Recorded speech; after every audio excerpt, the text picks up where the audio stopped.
Stossel chante le titre Miente Me lors des Premios Juventud, performance qui sera la plus acclamée et la plus vue de toute la cérémonie. La cover de l'album aussi en dit long. C'est à ce moment-là qu'elle a changé beaucoup de style, elle s'est aussi fait un piercing au niveau de la lèvre, elle est méconnaissable. On peut voir donc en liant ces différents albums qui deviennent de plus en plus sombres, que ce soit au niveau des paroles, de la cover, mais aussi de l'identité de soi, comme si elle voulait nous préparer à son 5e album.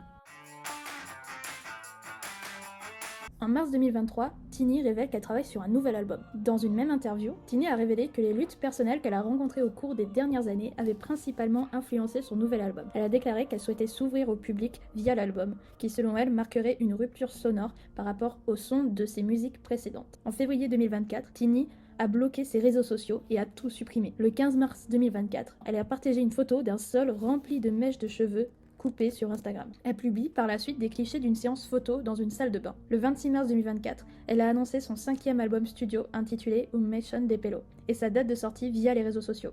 L'album est considéré par beaucoup comme le plus personnel de Tini à ce jour. Elle aborde et confronte diverses situations personnelles survenues au cours de son adolescence et de sa vie d'adulte. Et surtout, détaille son processus émotionnel et psychologique difficile de ces dernières années qui l'a conduite à un diagnostic de dépression. Par le biais de ses réseaux sociaux, la chanteuse a donné 3 concerts ponctuels pour promouvoir le nouvel album les 25, 26 et 27 avril, tous à Buenos Aires. Le concert a également été retransmis en direct et est disponible sur YouTube. Cet album est un choc. Tini parle de son image publique pendant et depuis la fin de Violeta.